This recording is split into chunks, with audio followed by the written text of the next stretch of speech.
Bonjour à tous, je suis ravie de vous retrouver pour un nouveau numéro de Premier Pas sur Calédonia. Au programme aujourd'hui, des activités pour nos tout petits, des activités pour les occuper bien sûr, mais surtout pour les accompagner au mieux dans leur développement. Beaucoup de choses se jouent dans les premières années de nos enfants, au niveau de la psychomotricité, au niveau des émotions, au niveau confiance en soi. Alors, quelles activités choisir? Des parcours de motricité aux livres qui expliquent les émotions. On fait un petit tour d'horizon avec nos invités et nos reportages.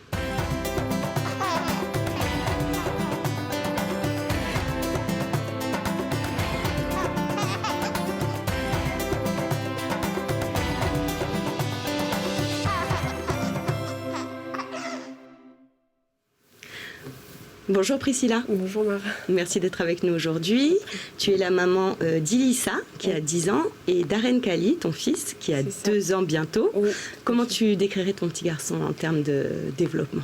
Alors Aren Kali, donc, il va bientôt avoir 2 ans. C'est un garçon qui est très actif, qui demande beaucoup d'attention.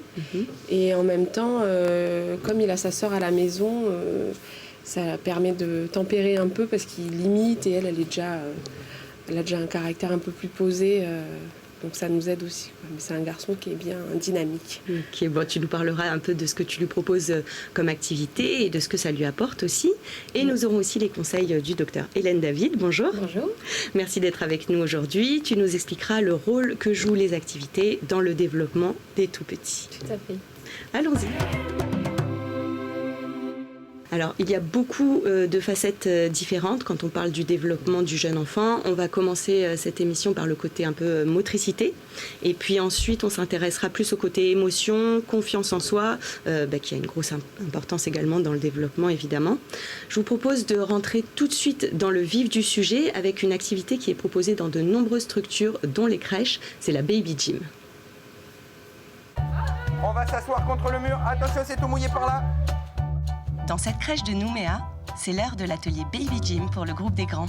Au programme, des parcours de motricité orchestrés par Vincent, éducateur sportif. Et ça commence par une petite séance d'échauffement. Hop, moi je vais m'asseoir et on vient sauter sur le gros ballon. Tu montes dessus pour sauter dans le ciel? Allez, c'est parti. Saute. Ouais, très bien, Raph. Super. On descend pour aller faire un petit tour de Bilibo. Tu veux aller dedans? Abel, tu peux y aller. À toi sur les cailloux comme un grand. Les 2 pieds, hein, bravo Abel.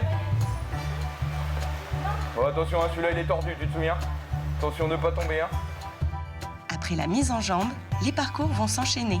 L'objectif étant de faire vivre des expériences motrices aux enfants, du 4 pattes jusqu'à l'entrée à l'école. Donc le but du jeu, c'est vraiment de leur faire travailler l'équilibre, de leur faire découvrir leur corps, l'espace arrière, les roulades, le saut.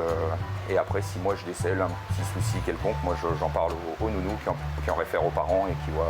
Voilà. Ah, les Mia, très bien. Après, on change encore. On fait la cascade. Allez, hop. On met le grand tunnel ici. On va faire la cascade.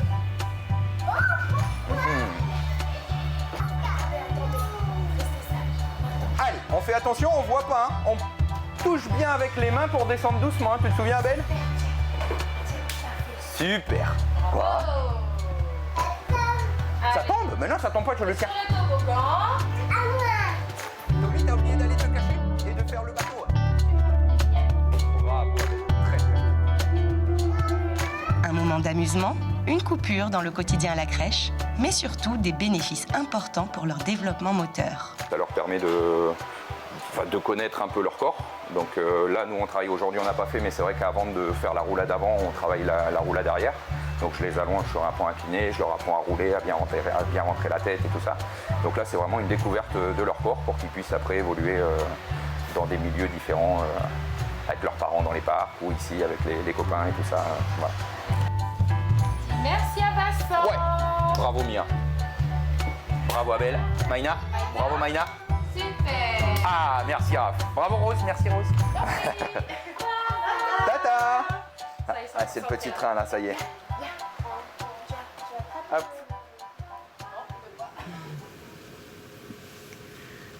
Alors c'est assez naturel pour un tout petit d'explorer son environnement, de découvrir son corps. c'est très très naturel. Et là, c'est super, on voit un encadrement qui est très ludique avec des objets, c'est chouette. On voit que les enfants s'amusent et prennent plaisir. Mais c'est une étape normale et physiologique pour tous les enfants. Tous les enfants découvrent leur corps parce que pour eux, c'est pas inné de savoir que ce bras-là est à eux, par exemple. Ça met plusieurs mois pour que les enfants comprennent que les bras, les mains, c'est pour ça qu'on voit les enfants de 3 mois beaucoup mettre les mains dans la bouche, toucher leur visage, ils se découvrent en fait. Et ça, cet apprentissage, il se fait progressivement entre la naissance et l'âge de 2 ans. Et ça, évidemment, ces ateliers-là sont précieux parce que ça donne du plaisir en fait. Ça, voilà. Mais l'enfant le fait naturellement seul, chez lui, sur un tapis de jeu, dans un canapé, avec une chaise, un tabouret, à la maison, sans matériel spécialisé. On peut déjà faire énormément de choses. On parle beaucoup de motricité libre en ce qui concerne les bébés. Ça consiste en quoi en fait? Ça consiste justement à leur laisser l'espace d'évoluer. C'est-à-dire qu'un petit bébé de 6 mois, comme on voit sur ces images, on le met par terre tout simplement sur un tapis un petit peu matelassé pour pas qu'il se fasse mal. Oui. Et on le laisse découvrir son corps, rouler sur le côté, se retourner, commencer à ramper. On peut l'aider en lui présentant des objets qui vont attirer son attention par les couleurs, les bruits. Et l'enfant, en ayant envie d'aller attraper l'objet, va petit à petit arriver à ramper, à se déplacer.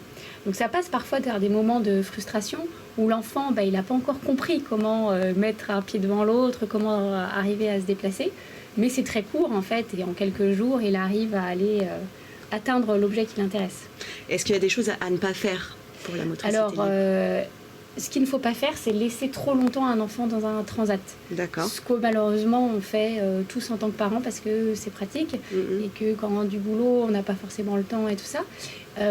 Mais c'est tout aussi bien de délimiter un espace dans la maison qui soit un espace sécurisé où on peut laisser l'enfant seul ou en étant juste à côté, où on sait qu'il va pouvoir bouger, rouler, avancer ou reculer de quelques mètres en toute liberté. C'est surtout un changement d'habitude par rapport à ce que faisaient peut-être nos parents à nous. Voilà, tout ce qui contraint l'enfant, c'est-à-dire de le laisser dans un transat ou bien de le laisser dans son lit ou tout ça en fait ça bloque l'exploration qui est tout à fait naturelle. Il ne faut pas bloquer l'évolution naturelle. Il ne faut pas bloquer, tout à fait. Priscilla, Arenkali, ton fils, il est demandeur, il aime bien bouger, explorer, tester. Oui, du coup, nous, on a réaménagé la maison pour lui. Une petite salle de gym. Enfin, déjà, sa chambre, il a changé rapidement de lit parce que il s'est vite senti enfermé, justement. Il fallait qu'on libère les espaces. On a aménagé le salon aussi, les canapés font office de matelas, de gym et tout ça. Et après, on sort beaucoup en nature aussi, pour lui laisser, justement, pour pas lui poser la contrainte du non, touche pas ça, tu vas salir, tu vas tomber. On est beaucoup. On voit ton fils, là, ça c'est pas chez vous, c'est à la maison de la famille, on y viendra tout à l'heure, mais voilà, en tout cas, Arenkali qui teste. C'est ça. Mais c'est vrai que c'est frustrant parce que souvent, nous, on est... on a l'escalier, donc il a voulu commencer à monter les marches, mais on est vite pris par le non, tu vas tomber, fais attention et tout, ou touche pas ça, tu vas le casser. Et du coup, c'est pour ça qu'on sort souvent, soit à la plage ou à la montagne. Comme ça, moi, il est plus libre et puis il en découvre autant que dans la salle et dans les salles et tout ça, quoi. Alors, on sait que chaque enfant évolue à son rythme, mais est-ce qu'au niveau motricité, il y a des choses qu'on doit attendre d'un enfant de 2 ans ? Oui, tout à fait. Alors pour ce qui est du rythme, effectivement, c'est très très variable. Il y a des enfants qui sont plus dans l'observation, la communication, regarder dans les yeux, capter les émotions, et d'autres qui sont plus dans l'exploration de leur corps, de leur environnement.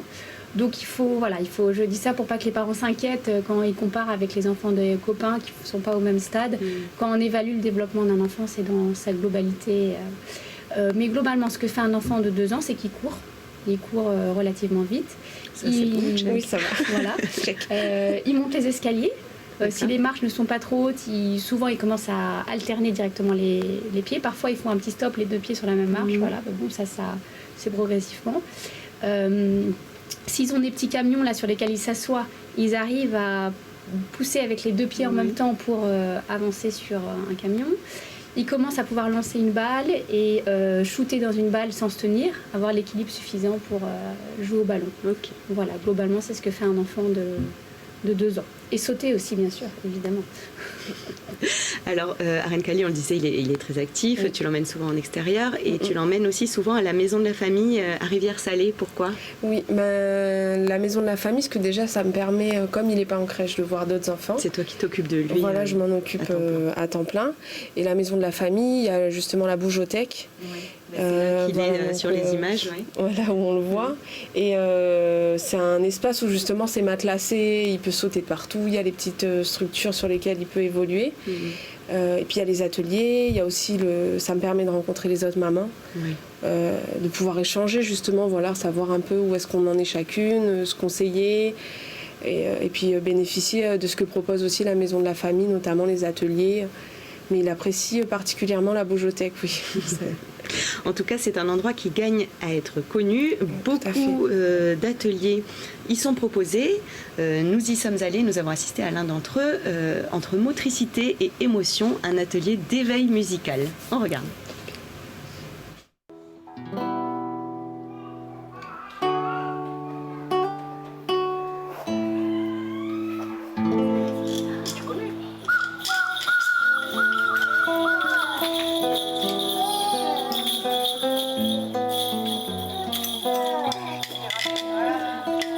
Ouais, super.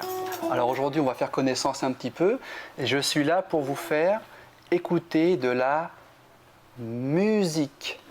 Petit escargot porte sur son dos sa maisonnette. Aussitôt qu'il pleut, il est tout heureux. Il sent sa tête. Super. Les cordes de guitare. Encore? Ouais. Et j'avais déjà lu des choses sur le sujet, comme quoi sur le plan neuronal, la musique, ça apportait beaucoup, ça stimulait pas mal le cerveau. Il va sûrement ressortir ça à la maison. On va être surpris, il va se mettre à taper sur des choses et puis entonner, si ça se trouve, les chansonnettes qui ont été données ici. Alors je vous ai ramené des petites surprises, les enfants. Ah, voilà, quelqu'un de curieux. Voilà. Alors, bah tiens, puisque tu es le premier, on va commencer avec quelque chose de pas trop dangereux. Tiens, regarde. Regarde. Qu'est-ce que c'est que ça? Tu veux essayer, Jérémy?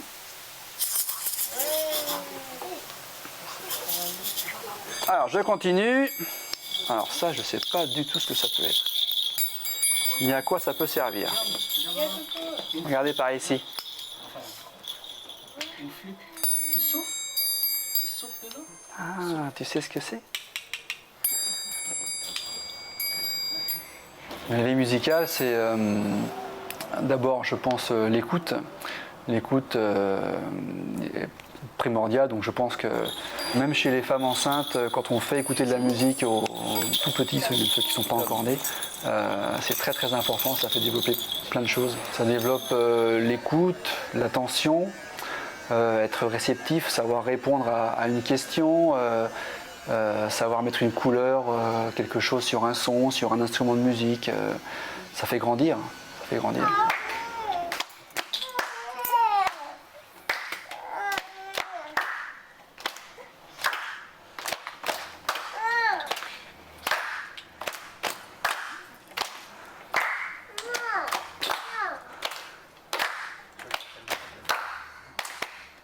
Attention, ça change.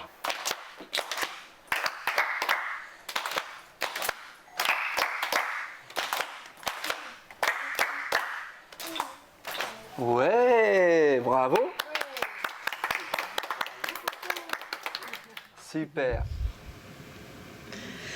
Voilà, alors je vous recommande évidemment d'aller faire un tour sur le site internet de la ville de Nouméa que vous allez pouvoir voir à l'écran. Et c'est sur ce site, en fait, en cliquant sur l'onglet Enfance et Jeunesse, que vous allez pouvoir accéder à la page de la maison de la famille. Et donc c'est sur cette page que vous allez trouver différentes informations, donc les liens pour s'inscrire aux différents ateliers gratuits. Connaître également les horaires d'ouverture et puis vous aurez accès au programme des différentes activités proposées. Voilà, donc là c'est celui jusqu'à fin juillet et puis ensuite il sera renouvelé. Hélène, qu'est-ce que tu as pensé de cet atelier déjà musical ? Je trouvais que c'était très émouvant parce qu'on voit que les enfants sourient, qu'ils sont émerveillés. Et la musique, c'est vraiment quelque chose qui est instinctif pour tous les enfants. On l'a tous vécu en tant que parents. Quand on allume la musique, un enfant, même de 1 an et demi, il se met à danser, il a un rythme. Donc du coup, je pense qu'effectivement, comme le disait le musicien qui anime cet atelier, la musique, comme beaucoup d'autres choses, ça fait grandir, que ce soit déjà par l'émerveillement de la beauté de la musique. Et je trouve que ça se voyait bien sur le visage de ces enfants. Et puis après aussi, reconnaître les notes, le rythme, connaître la force qu'on a quand on tape sur un objet. Et ça, il n'y a pas besoin forcément d'instrument de musique. Parfois, juste une cuillère en bois et une casserole, on voit à la maison, ça suffit. Et les enfants découvrent et grandissent avec ça. Ouais. Tout à fait. Et toi, qu'est-ce que tu fais écouter comme musique à ton fils à la maison ? Alors nous, on a un style, on écoute de la musique très variée. On peut passer du rap US à la musique traditionnelle. On est très éclectique dans ce qu'on écoute. Et du coup, j'avoue que c'est comme disait le docteur, au niveau émotion, ça fait émerger des choses. Depuis avant même qu'il ait commencé à parler déjà, il a commencé à s'exprimer en dansant et puis il arrivait aussi déjà à nous faire comprendre quelle musique il préférait à d'autres, sans même qu'il puisse le dire avec des mots, quoi. Mais c'est comme on écoute souvent de la musique aussi, c'est vrai que c'est quelque chose qui permet de le faire grandir et puis il est vraiment joyeux, quoi, quand il écoute la musique, il danse. Il est content avec sa sœur et tout. Et c'est quelque chose qui crée du lien aussi dans une famille, d'avoir des chansons qu'on remet à chaque fois, que les enfants, les frères et sœurs reconnaissent. C'est vrai que d'habitude, il joue souvent seul, comme il est seul, mais dès qu'on met de la musique, il vient nous chercher pour danser, il va chercher sa sœur. Puis en fonction des styles de musique de chacun, en plus, il a vraiment réussi à associer telle musique à telle personne de la famille. Il a bien compris. Alors, ça touche aux émotions, évidemment, la musique. C'est un autre volet qui est très important dans le développement des tout-petits. Il y a beaucoup à dire sur les émotions et le cerveau des petits. Il faudrait faire une émission entière. Mais globalement, qu'est-ce qui est différent du cerveau d'un adulte ? Alors, ce qui est différent, c'est que tout comme les enfants au début ne savent pas que le bras leur appartient, ça fait partie de leur corps, les émotions c'est pareil, ils sont d'abord submergés par quelque chose et ils n'ont pas le recul intellectuel que nous on a en tant qu'adultes, dire je suis en colère à cause de ça, c'est transitoire, ça va passer. L'enfant il est à 100% dans l'instant qu'il est en train de vivre et il ne peut pas s'en détacher. Et donc c'est pour ça qu'un petit enfant de moins de 5 ans, il n'est pas accessible au raisonnement. On ne peut pas le calmer en lui disant ça va aller. On peut évidemment, il faut toujours nommer les émotions et les aider, mais il faut garder en tête qu'ils n'ont pas la capacité cérébrale de s'en détacher aussi bien que nous. Et ça s'apprend en grandissant, la gestion des émotions. Et c'est à prendre en compte pour mieux les comprendre aussi. Tout à fait. Ouais. Aren Kali, il arrive un petit peu à reconnaître, à communiquer ses émotions ? Oui, là, depuis quelques temps, il arrive à nous dire quand il a peur ou quand... en tout cas, il l'exprime facilement. La peur, ça a été la première émotion qu'il a su dire « j'ai peur ». Ah oui. Sinon, après, vraiment, oui, quand il est traversé par les émotions, la colère surtout, c'est tout s'arrête, quoi. C'est intense. Tout s'arrête, c'est très intense. Déjà, en temps normal, tout ce qu'il fait, il le fait intensément. Mais du coup, quand il est heureux, il est aussi très, très, très heureux. Mais quand il est en colère, surtout les émotions négatives, on a remarqué, il peut être en train de jouer, il n'arrive pas à faire un truc, du coup, ça lui coupe tout, il s'arrête, il est en colère, il passe pas à autre chose. Donc nous, ce qu'on fait avec le papa, c'est qu'on vient essayer de lui dire ce qu'il ressent pour qu'il puisse l'identifier. Et après, on a essayé déjà de faire passer à autre chose, mais clairement, oui, c'est quelque chose... et puis tant qu'il l'a pas vécu et que ça y est, il s'en détache... Et il le vit vraiment au point de... il nous fait des crises de colère, il se met à pleurer. Puis après, il n'arrive pas à essayer de prendre du recul et de relativiser. Donc ça part un peu en crescendo. Mais c'est vrai que c'est pas évident... c'est pas évident tant qu'il n'a pas les mots de nous faire comprendre ce que lui déjà il est en train de traverser. Puis que nous après on arrive à comprendre ce qu'on est les parents, mais c'est vrai que c'est pas évident. Puis c'est vraiment quand il l'a, il n'y a que ça et rien d'autre, quoi. Il faut attendre que ça passe. C'est pas évident tout le temps, mais... Alors déjà, apprendre à les reconnaître, c'est déjà un grand pas. Et pour ça, c'est les livres qui peuvent être d'une grande aide. Et d'ailleurs, il y en a énormément sur ce thème, des livres sur les émotions qui sont à lire à la maison ou en atelier aussi, comme celui qui est proposé à la maison de la famille, cette fois-ci de Païta, c'est l'atelier Racontine. Nous sommes allés à l'un d'entre eux, il était consacré à ce fameux thème des émotions, en signes et en chansons. On regarde. Alors, on est tous là aujourd'hui pour parler des émotions. Et rien de mieux que de découvrir ensemble le livre de Manoa qui s'appelle « La couleur des émotions ». C'est comme des petites chatouilles qui se promènent dans le bras comme ça. Je vous présente le monstre des couleurs. Regarde-moi cette pagaille. Tes émotions sont sans dessus-dessous. Alors l'atelier d'aujourd'hui c'est un atelier Racontine, c'est un atelier autour des livres et des comptines. Moi je rajoute les signes avec ma petite spécialité d'animatrice bébé signe. Et aujourd'hui c'était un petit peu plus particulier parce que c'est le thème des émotions. Et mon objectif ça va être de faire passer quelques signes de la langue des signes française qui permettent de signer les émotions et de pouvoir les nommer. La peur, elle est comment la peur ? J'ai mon cœur qui se met à battre très fort. Et elle est de quelle couleur déjà ? Elle est noire. Alors les ateliers Racontine, en fait, ce sont des ateliers enfants-parents qui ont lieu tous les mercredis matins, de 9h à 10h. Et c'est un temps vraiment entre enfants et parents, un temps récréatif qui est animé par des prestataires très différents. C'est des temps en fait qui regroupent de la littérature enfantine, des contes, des comptines, de la musique. Promenons-nous dans le corps, que veut-il nous dire encore ? S'il y a de la joie, je suis fière de moi. Mais s'il n'y en a pas, j'appelle Tamara.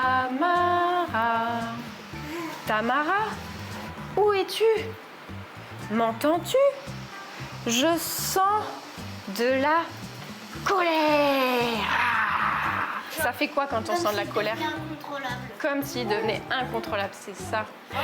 Ça fait comme l'orage, la colère. L'orage, avec ses éclairs. Ça allume le cœur. Je pense que c'est un apprentissage vraiment essentiel qui lui servira pour toute sa vie. Nous-mêmes, adultes, on a parfois de grandes difficultés à reconnaître nos émotions, à les nommer et ensuite à les gérer. Donc s'il peut avoir cette chance, bébé, de déjà découvrir les mots basiques, comme on l'a vu ce matin, tristesse, peur, joie, colère, et les exprimer à son tour, soit d'abord par les signes, soit par la parole, ce sera un grand bienfait pour lui. Tamara, où es-tu ? M'entends-tu ? Je sens de l'amour. De l'amour ? Oh, mais que faire ?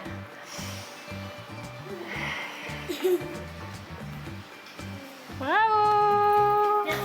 Et c'est terminé. Merci tout le monde.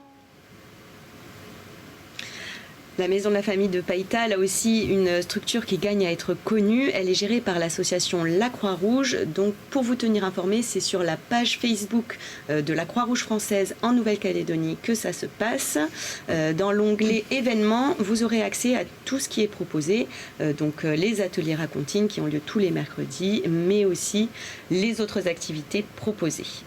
Alors, les livres sont une mine d'or pour faire découvrir les émotions, mais plein de choses aux enfants. Mais encore faut-il qu'ils aient le goût de la lecture. Comment leur donner ce goût ? Alors je pense que c'est d'abord les parents à la maison. Voilà, le mimétisme. Quand les enfants voient leurs parents lire, tout simplement, que ce soit une BD, un livre, un journal. Ça se transmet. L'enfant, il grandit, il apprend d'abord par le mimétisme. Donc, s'il identifie que chez lui, l'objet livre est quelque chose de précieux, quelque chose qu'on manipule avec soin, avec plaisir, il va assimiler ça très facilement. Après, le rituel de lire une histoire aux enfants, ça, c'est quelque chose de fondamental. Tous les enfants gardent ça comme souvenir de leur enfance, des histoires qu'ils ont eues le soir. Ça développe l'imaginaire, ça permet d'avoir un moment de calme, de partage avec le parent à la fin de la journée. Et donc ça, c'est vraiment un rituel à adopter si on ne l'a pas encore fait, et puis à conserver longtemps, au moins jusqu'à 6-7 ans, voire 8 ans, jusqu'à l'âge où l'enfant, petit à petit, prend sur lui de lire tout seul. Et là, les parents ont un rôle fondamental pour amener les enfants au plaisir de la lecture. C'est quelque chose qui s'instaure sur plusieurs années. Tu lui lis des histoires à Anne-Calais, j'imagine que oui. Oui, c'est surtout avec sa sœur, c'est elle qui prenait le temps. Parce qu'après, c'est vrai qu'on est pris par l'organisation du quotidien. J'avoue que le fait qu'il nous voit lire aussi, moi, comme j'aime lire aussi, donc je pense que c'est quelque chose qu'il voit à la maison. Qu'au début, il avait des livres dans sa chambre, clairement, il n'y prêtait pas du tout attention. Et depuis quelques temps, c'est lui qui va les chercher seul. Il les prend, il s'assoit 2 secondes, il l'ouvre, il le remet. Il fait ça avec les 10 livres qu'il y a dans la bibliothèque, mais il prend ce temps-là. Et puis il a son petit rituel, il s'assoit dans le canapé, il les aligne tous, il les fait dans le même ordre et tout ça. C'est vrai que la lecture du soir, on n'a pas trop fait avec lui parce qu'en fait, c'était des nuits... Enfin, le coucher, c'était assez compliqué avec lui, petit et tout. Et là, on commence à prendre le temps, plus un petit moment dans la journée, voilà, pour qu'on prenne le temps avec lui, lui consacrer ce moment-là. Il a un livre préféré déjà ? Oui, il a un livre, donc c'est l'histoire d'un petit loup qui apprend à s'habiller. Okay. Et du coup, à l'intérieur, on peut apprendre à mettre et à enlever les scratchs, les pinces, je sais même pas comment on dit ça, les mousquetons là, la fermeture éclair et tout. Et en fait, c'est toute une histoire. Et tout au long de l'histoire, le loup apprend à s'habiller, donc c'est quelque chose... parce que l'histoire classique où on lui lisait, j'avoue qu'il s'ennuyait assez rapidement. Aussi, et voilà, là il y a de l'action, c'est lui qui le fait en plus. Bon, il y a des parties qu'il a arrachées, ça fait partie du jeu, mais clairement, là, que ce soit participatif, il apprécie plus que la simple histoire qu'on lui lisait, où il n'arrivait peut-être pas à se projeter encore, je pense, mais là il est... Avant 2 ans, tous les enfants n'arrivent pas. C'est surtout à partir de 2 ans que les enfants sont capables de suivre le déroulé d'une histoire, bien sûr. Oui, là, il est plus... Oui, parce que vraiment, on lisait à peine une page, et puis après... Donc, privilégier en tout cas les livres par rapport aux écrans, c'est important. Ah, ça, sans contexte, parce que les écrans, c'est très passif, en fait. Donc, l'enfant se met en mode pause. On a l'impression qu'il est absorbé par l'histoire, mais en fait, souvent, il est dépassé. On voit bien, comme tu le disais, un enfant de 2 ans, déjà, c'est le tout début pour pouvoir être capable de suivre une histoire de quelques pages. C'est vraiment tout petit. Donc, en fait, quand on les met devant un écran à cet âge-là, à 2 ans, bon, ils sont hypnotisés, en fait. Leur cerveau se met en mode pause. Donc, c'est pas... Bon, ça peut dépanner de temps en temps. Mais voilà, limiter au maximum, surtout avant l'âge de 3 ans. Parce qu'avant, l'enfant est quasiment incapable de faire la différence entre la réalité et ce qu'il voit sur un écran. Ouais. C'est bien noté. Alors, pour terminer cette émission, nous allons nous intéresser à une dernière activité qui porte le joli nom de Mon Moment Magique. C'est un atelier pour sensibiliser les enfants au bien-être, pour leur apprendre à prendre soin d'eux, à accueillir leurs émotions et à avoir confiance en eux. Nous avons une ambassadrice formée à cette méthode sur le territoire. Elle nous explique de quoi il s'agit. Regardez. Mon moment magique, ce sont des ateliers d'éveil au bien-être et au développement personnel qui sont destinés aux enfants, puis élargis aux adultes et aux femmes également. Ce sont des ateliers dans lesquels on apprend à prendre soin de soi, dans lesquels on vous donne des outils, des ressources bien-être pour être plus apte au bonheur, plus apte à développer la confiance en soi et puis pour grandir de manière épanouie On s'appuie vraiment sur la bienveillance et la parentalité positive dans le sens où on va renforcer les aptitudes de l'enfant qui sont déjà existantes et donc les ateliers, Mon Moment Magique, ils sont aussi là pour permettre à ces enfants de prendre conscience et confiance en eux dans ce qui se passe dans leur corps, dans leur cœur et dans leur tête. C'est pour ça que les rituels, ils sont aussi conçus de manière à toucher tous ces aspects-là pour que l'enfant sache identifier une émotion et puis ressentir où est-ce que ça se passe dans son corps et qu'est-ce qu'on en fait. Et tout ça, ça passe par le jeu. C'est quelque chose de ludique et c'est ça qui est important, c'est cette dimension vraiment de bien-être et de développement personnel, mais de manière ludique. Mon Moment Magique, ce sont des ateliers. Voilà, donc une idée d'activité pour faire passer un moment bien-être à votre enfant, ou en cas de soucis avec les émotions aussi. Hélène, toi, tu envoies des petits patients à Chloé? Oui, je conseille régulièrement quand je vois des parents qui sont un peu débordés par des enfants qui ont des émotions très très intenses. Chez la plupart des enfants, on va dire que c'est à peu près canalisé, mais parfois, effectivement, il y a des enfants qu'on ne sait plus quoi faire. Et dans ces cas-là, les parents sont désemparés, fatigués, et l'intervention de quelqu'un d'extérieur, de bienveillant, de calme, de neutre, qui n'est pas impliqué émotionnellement dans la relation parent-enfant, peut intervenir pour apaiser des situations. Donc effectivement, je recommande souvent les ateliers de Chloé.